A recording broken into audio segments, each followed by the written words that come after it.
провода, ток по рукам, телефон на все голоса говорит пока. Пора. И пальто на гвозде, шарф в рукаве и перчатки в карманах шепчут: подожди до утра, до утра. Но странный стук зовет дорогу. Может, сердце, может, стук в дверь. И когда я обернусь на пороге,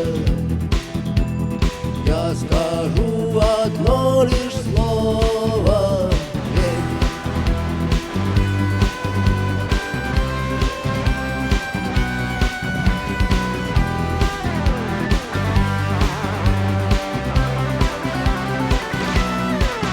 И опять на вокзал, и опять к поездам, и опять проводник выдаст белье и чай.